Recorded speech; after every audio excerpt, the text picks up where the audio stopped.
Le nouveau président de l'Argentine sauve son pays de l'effondrement économique.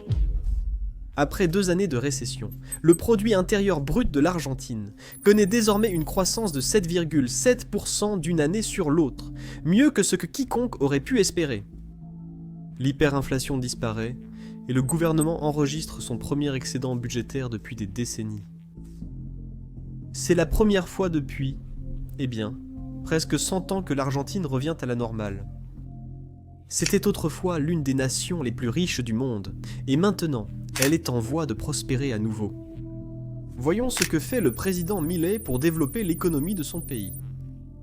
La politique de Milei se distingue en raison des actions de ses prédécesseurs. On pourrait dire que les politiques de Milei ne sont pas si géniales que ça. C'est juste que les anciens dirigeants de l'Argentine ont fait un travail tellement mauvais que le nouveau président n'a eu qu'à annuler leurs décisions. Alors, regardons d'abord l'histoire de l'Argentine et essayons de comprendre ce qui n'a pas fonctionné. Les histoires comme celle-ci ne sont pas mises en avant par l'algorithme. De nombreuses personnes ignorent encore la situation réelle en Argentine. Alors, si vous voulez plus de contenu qui montre vraiment ce qui fonctionne, appuyez sur le bouton « J'aime » et abonnez-vous dès maintenant. Ça aide l'histoire à toucher plus de gens qui pensent encore que l'Argentine est sans espoir.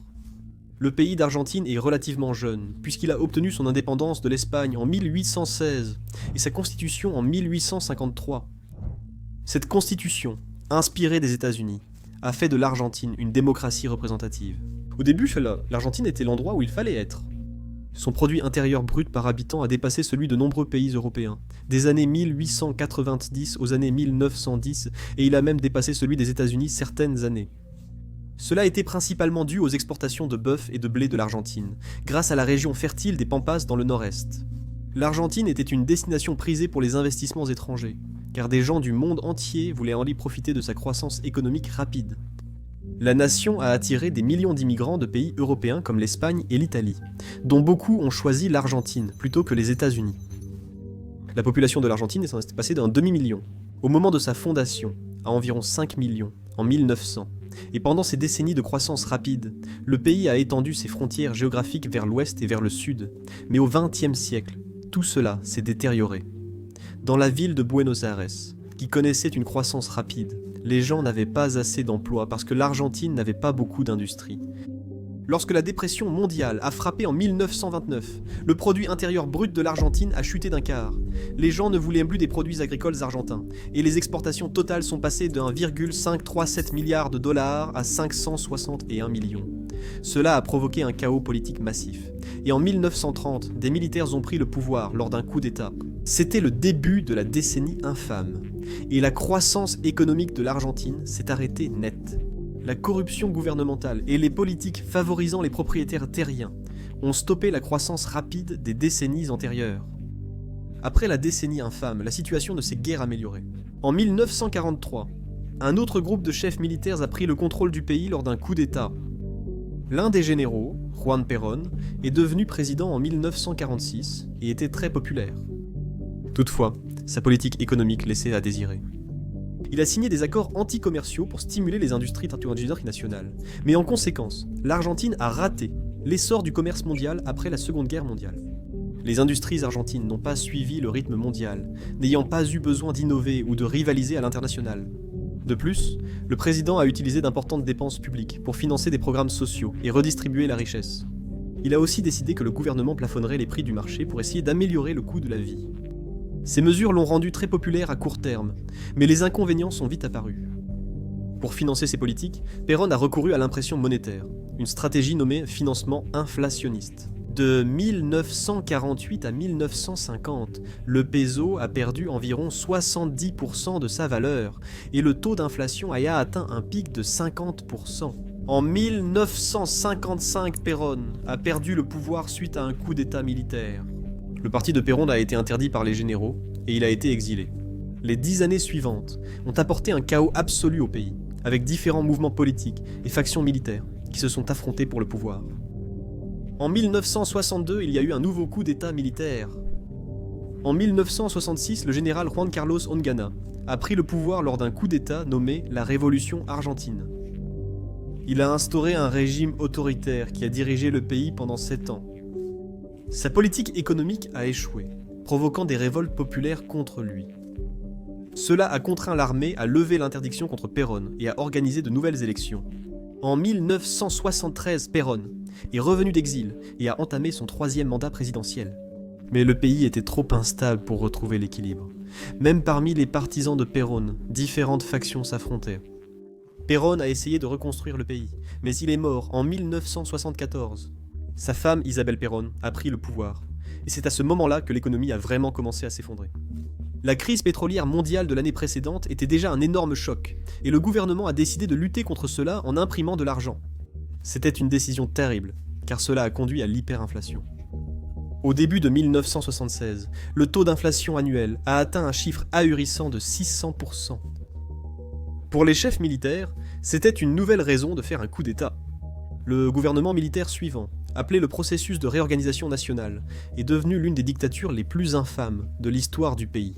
Les forces de l'État et des milices fascistes ont traqué jusqu'à 30 000 gauchistes opposés au régime lors de la guerre sale. De nombreux groupes terroristes de gauche attaquèrent également les forces gouvernementales. Le déclin économique persistant de l'Argentine érodait le soutien au régime. La dette extérieure avait atteint 45 milliards de dollars, les salaires réels avaient perdu 36% de leur pouvoir d'achat, et le chômage était au plus haut niveau depuis la Grande Dépression, à 18%. Après une guerre ratée avec la Grande-Bretagne au sujet des îles Malouines, l'armée a perdu son soutien politique et a dû rétablir la démocratie en 1983. Le retour à la démocratie semblait idéal en théorie, mais les 40 années suivantes ont conduit à un effondrement économique complet. On ne peut pas vraiment blâmer Raúl Alfonso, le premier président démocratique. De nombreuses entreprises publiques héritées des gouvernements précédents étaient lourdement déficitaires. Il pouvait soit les laisser faire faillite, provoquant un chômage massif et un effondrement économique, soit les soutenir financièrement par le gouvernement. Il a choisi la seconde option, mais il y avait un prix à payer. L'inflation a atteint des centaines de pourcentages. Pendant ce temps, les taux de change se sont effondrés car l'Argentine ne pouvait pas concurrencer à l'international. Le président Alfonsén a dévalué la monnaie à 2 reprises, sans succès. Les intérêts annuels de 5 milliards de dollars étaient inabordables pour le président Alfonsén. Quand il a perdu le soutien financier du Fonds monétaire international en 1988, la situation s'est détériorée. Le taux d'inflation a atteint 5000% en 1989, et il y avait une pénurie alimentaire généralisée. Des émeutes massives ont rapidement éclaté, les gens pillant les supermarchés pour obtenir de la nourriture. Carlos Menem, élu président en 1989, a privatisé presque toutes les entreprises publiques, hormis quelques banques, suite à la catastrophe.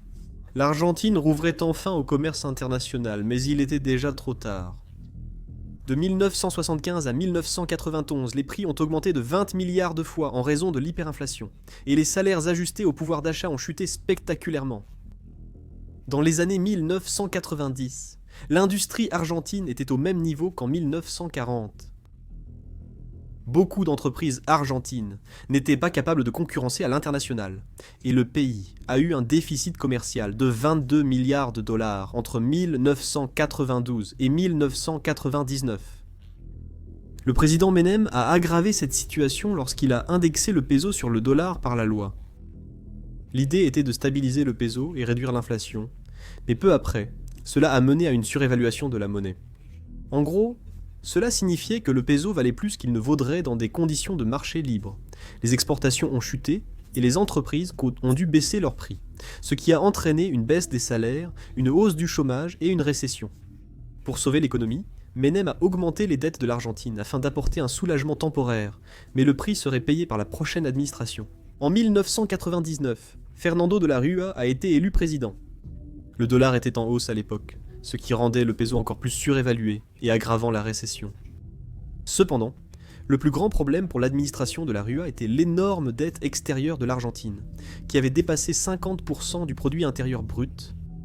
Ce n'est pas un problème pour la plupart des pays, mais le taux d'intérêt sur la nouvelle dette en Argentine est monté à 16% en raison d'un manque de confiance. De la Rúa a dû se tourner vers le Fonds monétaire international pour des prêts moins chers, mais a dû réduire les dépenses publiques pour les obtenir. Le chômage est monté à 20%, entraînant une perte de confiance du public dans le gouvernement et des retraits massifs de dollars américains des comptes bancaires. En novembre 2001, cela a provoqué une véritable ruée bancaire. Les banques manquaient inévitablement de dollars pour le public, poussant chacun à vouloir être le premier à convertir ses économies.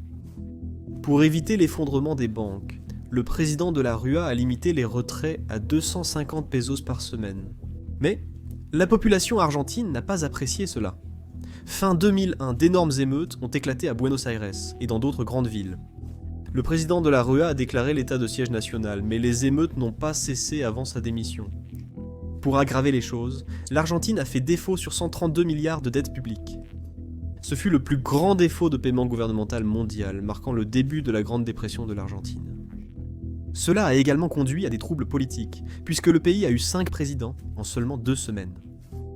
En 2002, le nouveau président argentin Eduardo Duhalde a abandonné la convertibilité peso-dollar. À long terme, cela stabiliserait grandement l'économie, mais les effets immédiats étaient bien moins enthousiasmants. Les Argentins ont perdu 65% de la valeur de leurs économies suite à une chute massive du peso. De plus, la chute du peso a causé une inflation massive, les importations étant devenues plus onéreuses. L'inflation totale durant la Grande Dépression de l'Argentine était d'environ 80%. Combinée à la perte d'épargne, cela a entraîné une énorme baisse du niveau de vie. À la fin de la dépression, en 2002, le chômage atteignait 21% et 57,5% de la population vivait en dessous du seuil de pauvreté. 300 000 personnes ont quitté l'Argentine, à la recherche d'un avenir meilleur ailleurs. Les choses se sont améliorées quand Néstor Kirchner est entré en fonction en 2003. Sous son gouvernement, le produit intérieur brut de l'Argentine a augmenté de 8% par an et 11 millions de personnes sont sorties de la pauvreté. Mais cela n'a pas duré. Kirchner a répété les mêmes erreurs que ses prédécesseurs. Avec son idéologie populiste de gauche appelée kirchnerisme, inspirée par l'ancien dirigeant argentin Perón, ce président a poussé pour un contrôle centralisé de l'économie. Il a nationalisé des entreprises, contrôlé les prix et instauré des taxes conséquentes sur les importations et exportations. Cela a freiné la croissance économique et l'innovation au fil du temps. L'impression monétaire gouvernementale a aussi propulsé l'inflation à plus de 20%. Quand l'épouse de Kirchner, Cristina Fernandez, est devenue présidente en 2007, l'inflation s'est aggravée de manière incontrôlable en raison de l'impression monétaire et de la dette publique. Le gouvernement a menti sur les chiffres officiels de l'inflation, qui auraient pu atteindre jusqu'à 39,9% en 2014. Plus tard, le coût d'une mauvaise gestion financière du gouvernement s'est manifesté, puisque le pays a de nouveau fait défaut sur sa dette en 2014. Entre-temps, l'État a limité l'accès du public aux dollars américains. Dans cet environnement qui se détériorait, le politicien de centre-droit Mauricio Macri a pris la présidence de 2016 à 2019. Il a levé les restrictions sur le change du dollar, entraînant une dévaluation du peso de 30%. Il n'a pas réussi à stopper l'inflation, qui a dépassé 40% en 2016. Lorsque le politicien de gauche Alberto Fernandez a pris le pouvoir en 2019, les choses ont empiré. L'inflation annuelle a dépassé 50% en 2019 et elle a dépassé 100% en 2023. Les confinements et le Covid ont eu des effets désastreux sur l'économie de l'Argentine, avec une baisse du produit intérieur brut de 9,9% en 2020. Comme de nombreux pays, l'Argentine a distribué d'importants chèques de relance, provoquant inflation et hausse de la dette publique. Cette dette a atteint 102,8% du produit intérieur brut à la fin de 2020, et le gouvernement a rapidement fait défaut pour la 3e fois en 20 ans. Ces problèmes d'inflation et de dette publique se sont répercutés sur la population, puisqu'un chiffre choquant de 40,1% des Argentins vivaient sous le seuil de pauvreté en 2023. Avec ce contexte historique en tête, il est facile de comprendre pourquoi les Argentins voudraient un dirigeant radical et une nouvelle voie. Les 100 dernières années ont été incroyablement déprimantes pour le pays. Le pays est passé de 80% du produit intérieur brut par habitant des États-Unis en 1910 à seulement 30% aujourd'hui. En observant le siècle précédent, un constat s'impose. Le pays avait une politique gouvernementale terrible. Les chefs militaires, obsédés par leur mainmise sur le pouvoir, négligeaient l'économie. Plus de généraux ont gouverné l'Argentine au XXe siècle que de civils, et leurs prises de pouvoir anticonstitutionnelles ont entraîné une énorme instabilité politique. Cela a évidemment fait du pays un mauvais endroit pour investir ou faire des affaires, car il manquait de loi et d'ordre. Les politiciens, notamment les dirigeants populistes comme Perón, n'étaient guère mieux, prônant une planification économique centralisée et une intervention sur les marchés. Ils subventionnaient des choses comme la nourriture et l'énergie, plafonnaient les prix du marché et menaient des programmes sociaux coûteux. Tout cela était financé par l'émission de dette publique via la Banque centrale. Un chiffre choquant est que, sur les 123 dernières années, l'Argentine a eu un déficit budgétaire pendant 113 d'entre elles. Et chaque nouveau dirigeant promettait de résoudre les problèmes économiques causés par le précédent. Ils utilisaient encore des outils à court terme, comme l'impression de monnaie et la dette publique, ce qui a mené à des périodes d'hyperinflation et à 9 défauts de paiement du gouvernement au total. Comme le montre ce graphique de la croissance du produit intérieur brut, cela a aussi causé de grandes périodes de prospérité et de récession dans l'économie argentine. Tous les 2 à 4 ans environ, le pays passait d'une croissance proche des 2 chiffres à de profondes récessions. Ces cycles extrêmes ont tué les entreprises argentines et détruit les opportunités économiques. Pendant ce temps, l'Argentine ne suivait pas le rythme mondial d'innovation et de productivité. Les produits agricoles comme le soja, le blé, le maïs et la viande constituant toujours la majorité des exportations du pays. Aujourd'hui, seulement 30% du produit intérieur brut de l'Argentine provient du commerce international, contre une moyenne mondiale de plus de 50%. Cela prouve que le pays n'a pas réussi à monter dans la chaîne de valeur. Ainsi, une intervention gouvernementale accrue entraîne une baisse de la croissance économique, de l'innovation et de la productivité. La surréglementation, la bureaucratie excessive et l'orientation des ressources par le gouvernement réduisent l'efficacité de l'économie. Javier Milei comprend le mieux ces problèmes. Il a écrit une 12aine de livres sur l'économie défaillante de l'Argentine. Il a fait de nombreuses interviews et apparitions télévisées. Finalement, il s'est inscrit à la course présidentielle de 2023 pour résoudre ce problème. Il a affronté des politiciens de gauche de l'establishment et a gagné de façon surprenante. Avant de plonger dans ce mandat présidentiel, comprenons d'abord vraiment d'où vient Milei. Javier Milei est né en 1970 à Buenos Aires, à une époque où l'Argentine était déjà en plein déclin. Milei a eu une enfance difficile, étant victime de harcèlement scolaire. Ses camarades de classe l'appelaient El Loco, à cause de ses accès de colère agressifs. Cela n'a pas changé, car il est toujours connu pour sa passion et ses colères. Milei a plus tard affirmé que ses parents l'avaient maltraité pendant son enfance, ce qui l'a poussé à couper les ponts avec eux pendant un certain temps. Issu d'une famille modeste, son père était chauffeur de bus et sa mère au foyer. Par la suite, leurs meilleurs emplois ont permis d'inscrire Milei dans une école catholique privée. Par un curieux concours de circonstances, il est devenu le chanteur principal du groupe de rock Everest. C'était peut-être un signe précoce de son esprit rebelle et anticonformiste. Mais dans les années 1980, Milei était de plus en plus attiré par le chaos économique en Argentine. Il a remarqué l'hyperinflation massive et la chute rapide des taux de change du peso. Pour comprendre ce phénomène, il a débuté une carrière en économie, en 1989. Milei s'est révélé talentueux dans ce domaine. Diplômé en économie avec 2 maîtrises, il a enseigné dans plusieurs universités. Son expertise portait sur la croissance économique, un domaine qui faisait clairement défaut en Argentine. Il obtint ensuite des postes d'expert et de conseiller dans diverses banques et institutions financières. Pendant cette période, il continuait à s'auto-former, lisant beaucoup de livres sur la théorie économique, et découvrit finalement l'école autrichienne d'économie.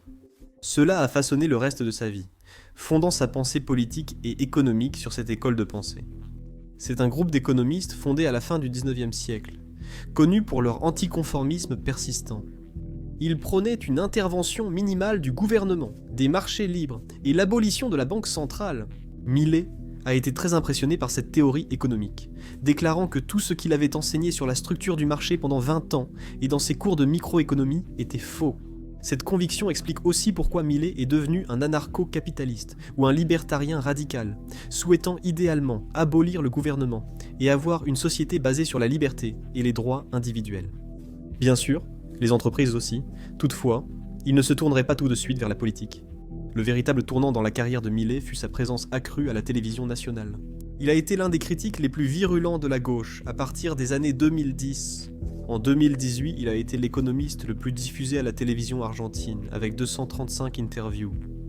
La raison de sa popularité était son absence de filtre, car il insultait souvent ses rivaux, ou ne faisait preuve d'aucune nuance. Il a qualifié l'État de cancer et a dit que l'État est l'ennemi. Il a aussi affirmé que l'inflation était un vol contre le peuple, alors qu'elle faisait de nouveaux rages. À la télévision, il a qualifié les bureaucrates du gouvernement de rats et de parasites, et les politiciens socialistes d'ignorants ou de maléfiques.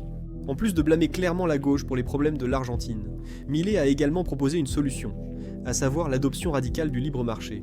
Alors qu'il faisait constamment des apparitions à la télévision, Milei a écrit plusieurs livres comme Le chemin du libertarien et la fin de l'inflation, où il a couché sur papier ses opinions sur la politique et l'économie. Au début, il n'était pas très populaire, et son mouvement était considéré comme marginal. Mais sa popularité a augmenté pendant l'administration de Roberto Fernandez. En 2019, il y a eu une vague massive d'inflation, et cela s'est encore aggravé après le Covid, avec une augmentation des prix de 250% en 2023. Malgré la tourmente, Milei s'est finalement lancé en politique. En 2021, il s'est présenté aux élections législatives en Argentine, dans le district de Buenos Aires. Avec son parti La Libertad Avanza, ou La Liberté Avance, il a obtenu 17% des voix. Cela lui a permis d'obtenir un siège à la Chambre des députés, équivalente de la Chambre des représentants aux États-Unis d'Amérique. La majorité des partisans de Javier Milei étaient de jeunes hommes des classes populaires et moyennes. Fort de ce succès initial, Javier Milei s'est inscrit à l'élection présidentielle de 2023. Son soutien était faible au début, en tant qu'outsider sans appui établi. Mais à mesure que l'économie se détériorait, les partis traditionnels de gauche et de centre-droit perdaient du soutien, donnant à Javier Milei une part de 20% des électeurs dans les sondages. Lors d'un second tour tendu de l'élection, Javier Milei a convaincu 10% supplémentaires de l'électorat, au détriment du parti de centre-droit. Lors du premier tour des élections d'octobre 2023, Javier Milei s'est classé deuxième, derrière le parti de gauche de Sergio Massa. Mais l'écart était trop faible, et les gens ont dû retourner aux urnes pour départager Javier Milei et Sergio Massa. Initialement, Sergio Massa semblait en tête avec une légère avance. Mais Javier Milei a réalisé l'impossible, et en novembre 2023, il a remporté l'élection avec une avance solide de 10 points de pourcentage, obtenant 56% des voix. Il a réussi cela, en séduisant les jeunes électeurs, et en critiquant l'establishment en Argentine, avec leur idéologie de gauche. Il s'est également reçu le soutien d'autres partis politiques, ce qui l'a beaucoup aidé. Mais surtout, Milei a présenté un plan pour sauver l'Argentine de la crise dans laquelle elle se trouvait. Ses propositions politiques se résument à deux choses, moins de gouvernement et plus de liberté. Même s'il n'est pas le premier libertarien dans la politique argentine, il est de loin le plus radical. Il a dit des choses comme « L'État est le plus grand ennemi de la société, et l'État est une organisation criminelle qui vit du vol. Dans son monde idéal, le gouvernement devrait être ce qu'on appelle un État gendarme. Ses seules fonctions devraient être de protéger les droits individuels, défendre la nation, combattre le crime et gérer les relations internationales. Toutes les autres fonctions gouvernementales, comme l'éducation, la santé ou la protection sociale, devraient être privatisées ou abolies selon cette idéologie. Cela fait partie de la politique de la tronçonneuse, qui consiste à couper les branches non vitales du gouvernement. Milei a promu cela, en apportant une tronçonneuse à ses rassemblements, ce qui semblait assez fou. Réduire la taille du gouvernement permettrait à l'Argentine de diminuer les dépenses publiques. Les prédécesseurs de Milei dépensaient environ 40% du produit intérieur brut annuellement via le gouvernement, principalement dans l'aide sociale et les subventions comme l'énergie. Et en supprimant ces éléments, Milei veut finalement ramener ce chiffre à 25%. Mais cette approche est une arme à double tranchant. D'un côté, cela permet à l'Argentine de réduire les impôts et l'inflation, menant à la croissance économique et à la prospérité. De plus, la majorité s'accorde à dire que le marché libre est plus efficace que le gouvernement et que moins d'ingérence étatique donne plus de liberté aux entreprises. Cependant, une réduction de l'aide de l'État pourrait nuire aux classes moyennes et inférieures, le gouvernement supprimant les programmes et subventions socialistes. Cela nuit également aux fonctionnaires, qui risquent le licenciement ou une baisse de salaire. Globalement, la baisse des dépenses publiques est un élément clé du plan de thérapie de choc de Milei. Selon Milei, malgré des perturbations à court terme, cela mène à un plus grand bien-être sur le long terme. Si les entreprises prospèrent, il y aura des emplois mieux payés et plus de prospérité globale. Parallèlement, Milei souhaite également supprimer la Banque centrale argentine, la qualifiant d'arnaque. Pour être juste, il n'est pas le seul à critiquer la Banque centrale argentine. Son lien étroit avec le gouvernement argentin a facilité l'impression de monnaie, provoquant l'hyperinflation et la ruine du pays. Mais la plupart des économistes pensent qu'il vaut mieux avoir une banque centrale indépendante plutôt que de ne pas en avoir du tout. Selon la théorie économique moderne, les banques centrales sont essentielles pour stabiliser l'économie. Cela se fait grâce à un monopole sur l'émission de monnaie et sur les taux d'intérêt. La banque centrale crée de l'argent à partir de rien et fixe les taux d'intérêt qui s'appliquent à cet argent. Lorsque l'économie va mal, la banque centrale imprime beaucoup d'argent à des taux d'intérêt bas. Et lorsque l'économie fonctionne bien, la banque centrale fait l'inverse. Mais Millet rejette complètement ces idées, affirmant que la banque centrale fausse le marché, nuit à la croissance économique et provoque en réalité les périodes de prospérité et de récession. Selon lui, les banques centrales favorisent des dépenses publiques importantes en raison d'une réserve monétaire quasi illimitée qu'elles fournissent. L'impression monétaire des banques centrales crée indirectement de l'inflation, réduisant ainsi le pouvoir d'achat du public. Bien que l'abolition de la banque centrale soit assez radicale, ce n'est même pas l'idée la plus radicale de Millet. Il préconise aussi la dollarisation de l'économie argentine. Il veut accepter le dollar et d'autres monnaies mondiales comme monnaie légale. Ce projet diffère de l'indexation du peso sur le dollar, une mesure déjà tentée et qui a échoué selon la plupart des économistes. Millet a dit que nous allons laisser les monnaies entrer en concurrence. Il a aussi mentionné qu'éventuellement, avec une surabondance de dollars dans l'économie, il serait possible de fermer la banque centrale. Ce jour-là, si je suis toujours au gouvernement, je la fermerai sans hésiter. C'est parce que la banque centrale ne contrôle que le peso, et elle n'a aucun pouvoir dans une économie dominée par le dollar. L'Argentine ne serait pas le premier pays d'Amérique latine à adopter le dollar américain, l'Équateur, le Salvador et le Panama l'ayant déjà fait. Globalement, le dollar américain a stabilisé ces pays. Cependant, certaines personnes s'opposent à cette idée, car cela enlève à l'Argentine une partie de sa souveraineté sur sa politique économique. Le dollar américain est produit aux États-Unis, et l'Argentine n'a aucun contrôle sur son offre. Cela signifie que le gouvernement ou la banque centrale ne peut pas soutenir l'économie en cas de crise, même si Milei juge cela inutile. Bien qu'économiste dans l'âme, le président argentin a des opinions politiques assez controversées. Il est très critique envers la gauche, c'est pourquoi tant de gens le qualifient d'homme politique d'extrême droite. Milei pense que si vous êtes de gauche, vous êtes une personne terrible, et que le socialisme est un système meurtrier qui ne crée que de la misère. Tenir ses propos sur le communisme est courant, mais les appliquer au socialisme est plus radical.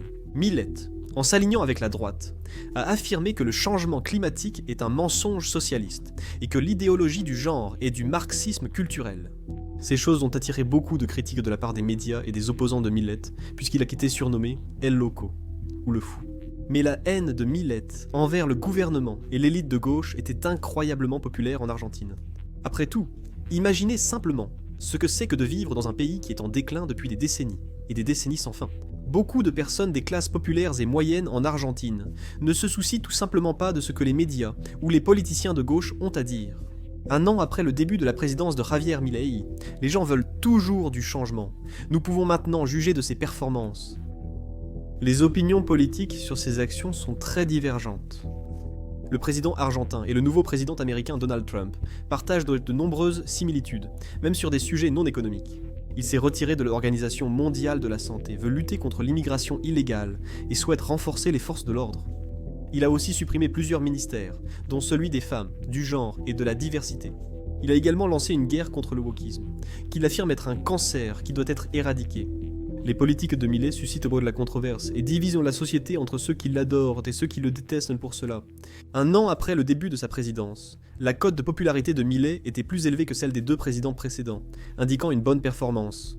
L'Argentine réalise des progrès économiques incroyables, malgré la réduction des dépenses publiques, ce qui explique cette situation inattendue. Redresser l'économie était la priorité de Millet, et il a tenu parole. Il a déclaré « Nous offrons déjà un gouvernement formidable. C'est en fait le meilleur gouvernement de l'histoire argentine.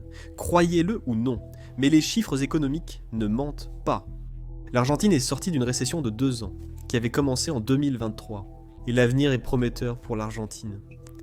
L'Organisation de coopération et de développement économique prévoit une croissance du produit intérieur brut de 5,2% en 2025 et de 4,3% en 2026. Cette reprise économique a été bien plus rapide que prévu. Et surtout, cela s'est produit. Alors que Milei a réduit le budget du gouvernement d'environ 31%, c'est plus de 10% du produit intérieur brut. C'est quelque chose qui n'avait jamais été fait auparavant dans l'histoire de l'Argentine. Le pays a enregistré son premier excédent budgétaire en 14 ans, lui permettant de commencer à rembourser ses dettes et de devenir plus responsable financièrement. C'est une énorme différence par rapport à l'administration précédente, qui affichait un déficit de 4,4% du produit intérieur brut en 2023. Selon la théorie économique moderne, le gouvernement devrait augmenter les dépenses pour sortir d'une récession, ce qui surprend les économistes. Une réduction rapide des dépenses risquerait de nuire à l'économie et d'entraîner une nouvelle récession. Mais la thérapie de choc a largement fonctionné. car le secteur privé s'est développé si rapidement qu'il a compensé la baisse des dépenses publiques. Pendant ce temps, la popularité de Mallet demeure très élevée, avec l'un des taux d'approbation les plus hauts au monde. Dans une interview au Financial Times, Mallet a déclaré avoir un taux d'approbation de 50% malgré le plus grand programme d'austérité de leur histoire. C'est un miracle, n'est-ce pas? En plus de cela, le taux d'inflation a énormément chuté. Quand Milei est arrivé au pouvoir, il y avait une hyperinflation, avec un taux annuel dépassant 200%. Aujourd'hui, l'inflation est à son plus bas niveau depuis 5 ans, parce que Milei a arrêté d'imprimer de l'argent. Cependant, ses actions ne font pas l'unanimité. Au tout début de son mandat, Milei a supprimé 13 agences gouvernementales, et 30 000 employés fédéraux ont perdu leur emploi, soit environ 10% de la main-d'œuvre fédérale. Milei a affirmé en avoir licencié encore plus, disant que 50 000 personnes avaient été renvoyées. Le gouvernement ne renouvelle plus les contrats, entraînant une augmentation initiale du taux de chômage de 1%. Les employés du gouvernement encore en poste ont subi une baisse de salaire due à l'inflation et au gel des augmentations. Selon Mallet, réduire les dépenses publiques et les impôts pourrait stimuler la croissance économique, permettant au secteur privé en expansion d'embaucher les personnes licenciées. Cependant, beaucoup ont du mal à s'adapter, particulièrement les personnes pauvres en Argentine qui ont été durement touchées. Le principal reproche contre le gouvernement Mallet était la suppression de diverses subventions et la réduction du financement des services sociaux. Le taux de pauvreté, déjà terrible à son arrivée au pouvoir, s'élevait à 42%. Au premier semestre 2024, le taux a atteint 53%, plongeant 3,4 millions de personnes dans la pauvreté. De nombreux experts et journalistes ont interpellé le président argentin à ce sujet, affirmant qu'il trahit les pauvres. Des manifestations violentes ont eu lieu à Buenos Aires contre les décisions économiques du gouvernement, mais la situation s'apaise. Au deuxième semestre 2024, le taux de pauvreté a chuté à 37% d'après des estimations privées. C'est moins que lorsque Mallet est arrivé au pouvoir, signifiant que plus de 7 millions de personnes sont sorties de la pauvreté en 6 mois. Plusieurs raisons expliquent cela, notamment le ralentissement de l'inflation et la stabilisation du pouvoir d'achat. Sous l'administration de Mallet, le secteur privé connaît enfin une croissance, permettant aux gens de sortir de la pauvreté grâce à leur travail. Dans son discours du Nouvel An, le président a affirmé que son administration fournit un soutien social plus efficacement. Il y avait beaucoup de gaspillage gouvernemental sous les administrations précédentes, et dépenser moins ne conduit pas toujours à moins de soutien pour les personnes pauvres. L'agenda économique de Mallet ne se limitait pas à la réduction des dépenses publiques. Il cherchait aussi à renforcer la liberté économique en allégeant la bureaucratie gouvernementale. Le président a déclaré que son administration avait supprimé plus de 900 réglementations, soit environ 3 par jour. La location a connu un grand succès sur le marché. Le gouvernement a cessé de s'impliquer, entraînant une baisse des loyers de 40% en termes réels. Et l'offre de biens locatifs à Buenos Aires a bondi de 300%. Cet exemple montre comment une régulation gouvernementale réduite peut mener à une prospérité économique accrue. En passant à un autre aspect de la liberté économique, à savoir la fiscalité, Mallet progresse moins. Malgré la baisse des taxes à l'exportation, les impôts sur le revenu ont légèrement augmenté.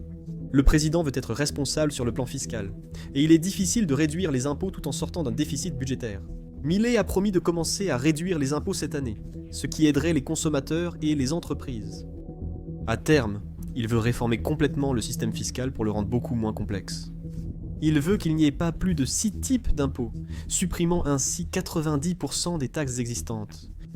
Cela simplifierait grandement les affaires en Argentine et éliminerait une couche supplémentaire de bureaucratie. Même si ces idées sont assez radicales, Milei n'a pas encore tenu toutes ses promesses. Par exemple, il n'a pas aboli la banque centrale ni dollarisé l'économie.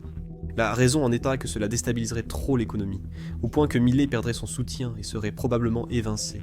Réduire les dépenses publiques était déjà une étape majeure douloureuse et difficile. Pourtant, certains anarcho-capitalistes ont été déçus par Milei, car ils voulaient qu'il aille jusqu'au bout dès son entrée en fonction. Le président a répondu que nous sommes tous des libéraux libertariens, pas des imbéciles, mais il n'a pas abandonné ses projets. De nombreux changements sont à prévoir dans les années à venir. Cela pourrait mener à davantage de succès économique, mais les politiques du président pourraient aussi s'effondrer en devenant plus extrêmes. Selon Milei lui-même, la différence entre un fou et un génie, c'est le succès. Cet homme pourrait entrer dans les livres d'histoire comme El Loco, ou comme l'homme qui a sauvé l'Argentine de sa longue chute.